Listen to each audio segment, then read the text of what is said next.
Hi, Mary. Sorry to bother you at work. What can I do for you? I couldn't greet you yesterday because you were hiding, so I came to you. Nicole had noticed me. I think you may have realized, but I'm dating John. My name is Mary. At 35, I'm a nurse at the largest hospital in this region. I'm a mother of a 3-year-old and 5-year-old sons, forming a family of 4 with my husband, John, who's 5 years older than me. John works as a doctor at a clinic near our home. Originally, he was a physician at the hospital where I now work, but when we had children, he started working at the more flexible clinic, without night shifts. Since I have a husband who is a doctor, I could live without working, but somehow doing housework at home doesn't suit me, so I've kept my job as a nurse. Of course, balancing work and parenting is dizzyingly busy. I get up early in the morning, prepare the kids' lunches, handle household chores like the family's breakfast and laundry, then drop off the kids at daycare on my way to work. But considering my restless and impatient personality, I think it's better to be this busy. John, on the other hand, only needs to be at the clinic at 9 o'clock, so he sleeps until about 8. So when John wakes up, the kids and I are already gone. He goes to work leisurely, finishes his evening consultations, and returns home around 9, after tidying up. By that time, I'm at my peak of tiredness, having finished the kids' dinner, bath, cleaning up their daycare bags, and finally putting them to bed.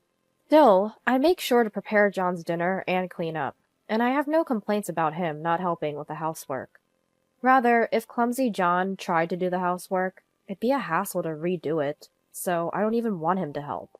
Mary, thank you, as always. The dinner was delicious today, too. He always appreciates me like this, and these words make me happy. How about we go to the zoo this Sunday? Really? Sounds great. I think the kids are gonna love it. On his days off, he plans to take them out like this, so they love their dad. At the zoo we visited on Sunday, our kids were running around and seemed really happy. They made me smile, naturally, thinking that this is what happiness feels like. Here you go, Mary. Huh? What he handed me was a cute cell phone charm with a blue penguin on it. It's a matching pair. Then he showed me his cell phone with a light blue penguin charm. I felt a bit embarrassed, like a pair of high school sweethearts, but it warmed my heart. Thanks. It's a bit embarrassing, but I'm happy. You know, penguins are quite loyal, and some spend their entire lives with the same partner. I chuckled hearing John's comment. I thought to myself, we will probably be like the penguins, and always stay together. But who knows what life has in store for us. One day, after finishing work on time, I was rushing out of the hospital's bike parking lot, heading to the daycare. Are you Mary? Yes, that's me.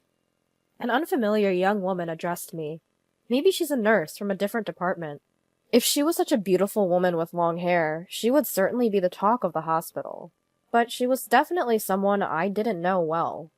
I'm Nicole. I've always been grateful for John's support, and I saw you by chance and thought I'd say hello. I'm sorry if I startled you. Oh, you know my husband. Are you here for a checkup today? No, it's just a coincidence. I'll leave now. As Nicole walked away, I felt a sense of discomfort. It was unlikely she had any business in the bike parking lot, which is only for staff and located behind the hospital. She must have been waiting for me, but what for? Feeling uneasy, I glanced at my wristwatch and hurriedly pedaled my bike towards the daycare. That night, as soon as John came home, I asked him about it. John, a woman named Nicole came to the hospital today and greeted me. Who is she? Huh? She went to see you. John seemed very surprised. She's a nurse at my clinic. Why would a nurse who works at your clinic come to greet me? Well, I don't know. I'll ask her the next time I see her. I felt a sense of mistrust towards John, who seemed eager to end the conversation quickly. The next time I saw Nicole was about 2 weeks later, in front of our house. It was when the daycare had called me at work because our eldest son had a fever and needed to be picked up. I was biking home with our 2 children, and I saw a figure in front of our house. I instinctively hit the brakes and pulled my bike over to the side of the road. They were a bit far away, but I could unmistakably recognize John and Nicole. I pulled out my cell phone and called John, just to make sure. Hey, Mary, what's up? I'm quite busy at work now. Even though he was obviously in front of our house, he was saying such a thing. I'm sorry. Our eldest son has a fever, so I'm about to head home. I thought I'd let you know. I see. Understood. I'll try to come home early today. With that, he hung up. The two in front of the house immediately started walking towards the clinic, so I waited a bit before going home. Fortunately, despite the fever, my son seemed to be in good spirits, so there wasn't too much to worry about. But as they say, it's best to stay alert. I made sure he was sitting quietly, watching his favorite cartoon, then served some snacks and took a moment to relax. The image of John and Nicole kept flashing in my mind. I didn't want to doubt, but I hated the part of me that suspected infidelity, and clutched the penguin charm on my cell phone, as if praying. In the evening, as promised, John hurried home and showed concern for our son. He's such a family-oriented man. He couldn't possibly be having an affair, or at least I wanted to believe so. Mary? Is something wrong? John, did you come home this afternoon? Why? Seeing John clearly disturbed, I felt my suspicion was nearing conviction. No, nothing. It seemed like the position of the chair was changed. Thought maybe you came home for lunch. No, I didn't come home. Maybe it's just your imagination. He said this with a laugh, and he started reading the newspaper as if he wanted to end this conversation quickly. Just my imagination, huh? I let it go at the moment, but went to bed with an uneasy feeling, our conversation still hanging in the air. The next day, our son's fever had subsided, so I dropped him off at the daycare and returned to work. While I was working, the head nurse informed me that there was a visitor. Wondering who it could be, I went to the designated lobby and found Nicole standing there. Hello, Mary. Sorry for interrupting you at work. What can I do for you? I saw you hiding yesterday and thought I should say hi, so here I am. Nicole had noticed me. I thought you might have realized by now, but I'm dating John. While she had spoken quite formally during our first meeting, her flirtatious manner of speaking was now irritating me. Even though she's clearly over 20, the type of woman who still talks like that in public is usually a bit pathetic. John said he doesn't like older women like you. He said he prefers young girls like me. So I was thinking it's probably best if you step aside. You get what I'm saying? Not really. John and I are dating. You get it now? Look, here's the evidence. How thoughtful of her. She opened her smartphone and showed me a picture of them together. It showed them in a hotel room, looking happy in their robes. Was his recent business trip a lie? Seeing my stern face, Nicole smirked with satisfaction. Now you get it, right? Hurry up and get a divorce, old lady. Having said what she wanted to say, she cheerfully left the hospital, satisfied. I felt like a decision was being forced upon me. But I had already made up my mind, so there was no doubt. It was just that the time had come sooner than I had anticipated. I immediately got into action. I told the head nurse that I was feeling unwell and left work early, also applying for leave for the next day. Although she looked puzzled at my sudden high spirits, I managed to get her approval, and I quickly headed to my destination. The showdown would be tomorrow. The next day, I was in the director's office of the clinic where John works. Sitting across from me was my father, who was also the director. He was looking at the photos and documents I had laid out on the desk, crossing his arms and looking serious. Yes, from the day I first met Nicole, I had hired a detective agency to investigate infidelity to dispel the discomfort I felt. Fortunately, I had money, so regardless of the outcome, I thought of it as an investment for my family to live positively, and had commissioned an investigation for a month.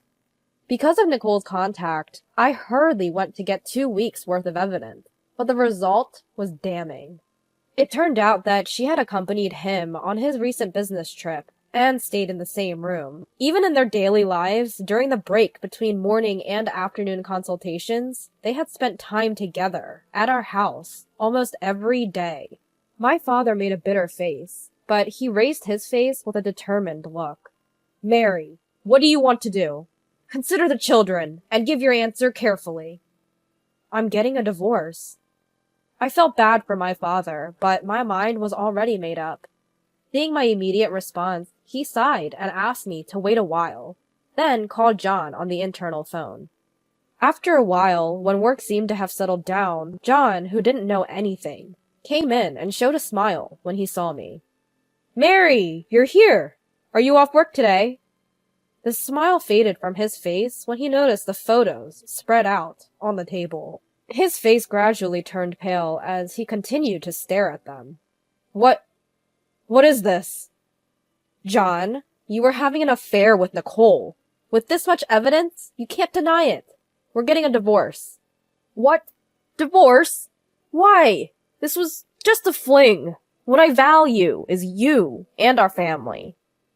Nicole came to disturb my work. She told me that you're not interested in old women like me.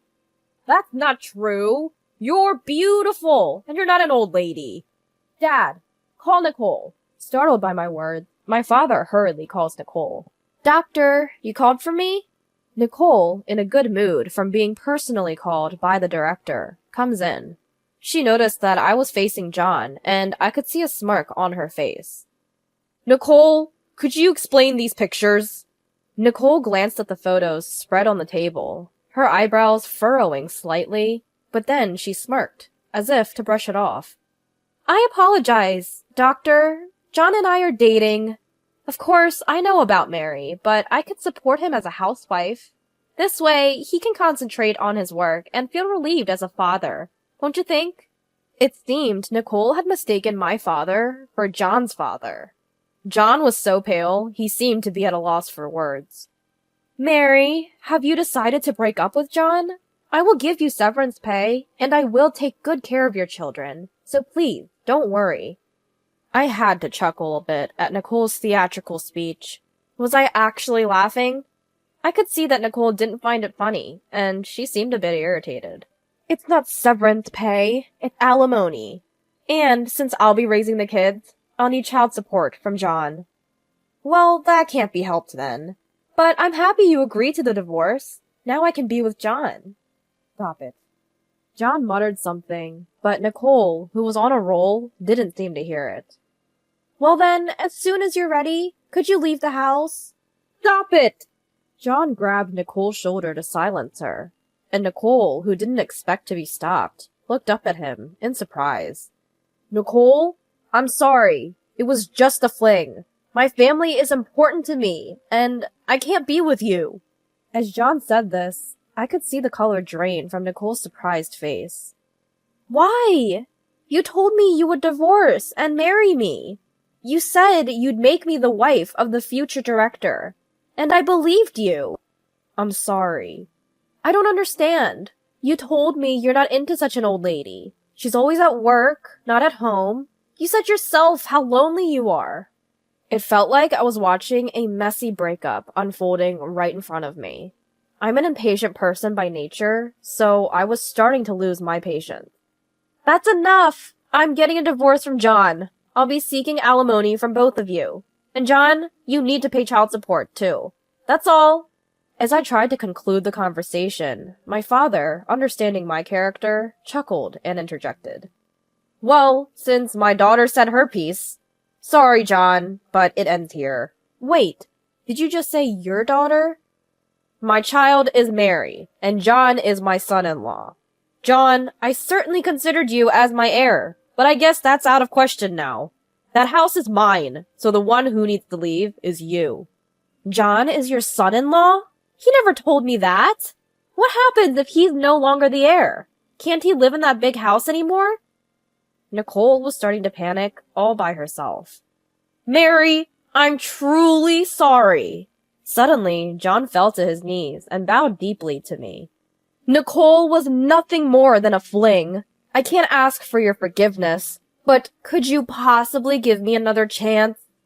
The desperate bowing was probably because he was on the verge of losing his job.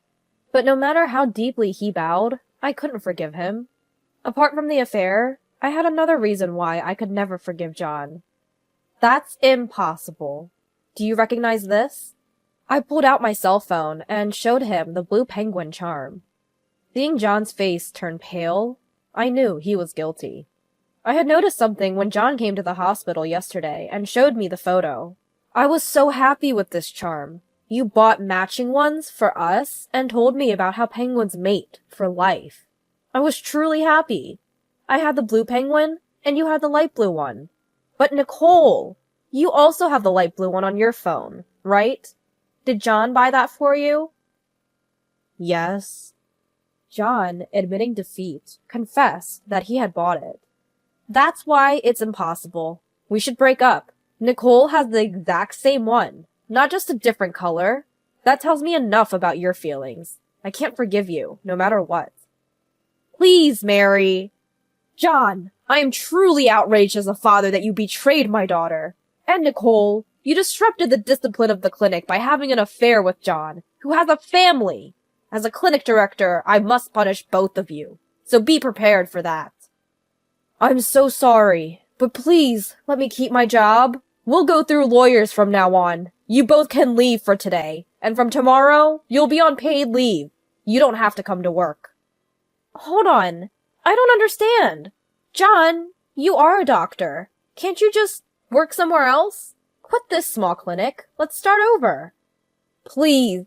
Nicole, let's break up. I never intended to lose my family or happiness. Are you freaking serious? You deceived me.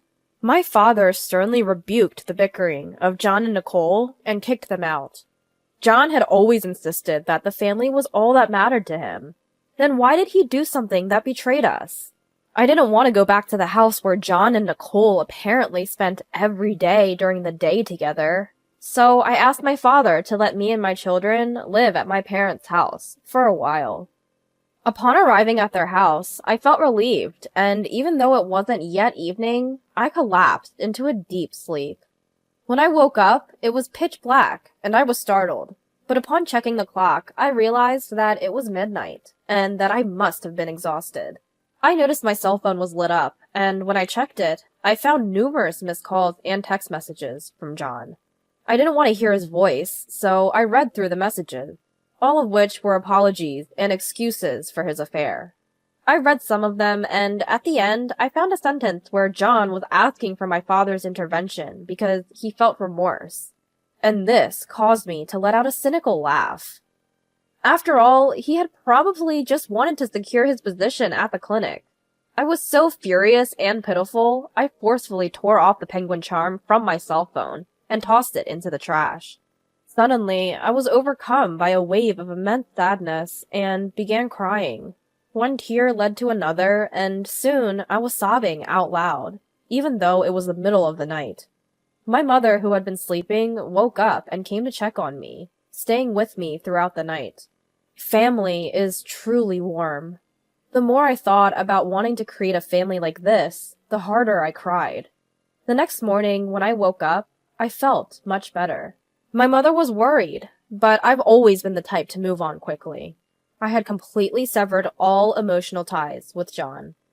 That very day, I met with a lawyer that my father had introduced me to, and quickly arranged for alimony and child support payments. I decided to leave everything else up to the lawyer and return to my daily life. It took longer than expected, but eventually the lawyer reported that the divorce was finalized. John had apparently put up quite a fight, not wanting to let go of both the marriage and the clinic. In the end, however, he agreed to a settlement after being persuaded by the lawyer that he had no choice of winning in court. The moment the divorce was finalized, Nicole and her parents somehow found out and rushed over to pressure John into marrying Nicole, and he was unable to refuse. Because we had a child, I had demanded a substantial alimony payment. John was also forced to pay the child support in one lump sum, leaving him with almost no money. Apparently, Nicole was furious that things didn't go as planned, and she had completely given up on housework, leading to constant arguments between the couple. The lawyer informed me of this. Moreover, my father might run a small clinic now, but back in the day, he was a department head at a large hospital.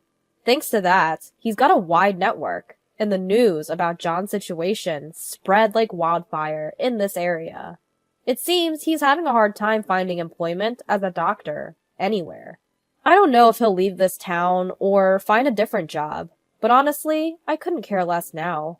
My father decided to rent the house we used to live in to someone he knew, because I had expressed I didn't want to return to that house, no matter what. I've decided to build a new home for my family of 3, with my own money. Until it's ready, I plan to stay at my parents' house to take care of my children. I am still young, and I jokingly mentioned to my parents that I'm wondering if there might be someone else out there for me. They laughed, calling me impatient.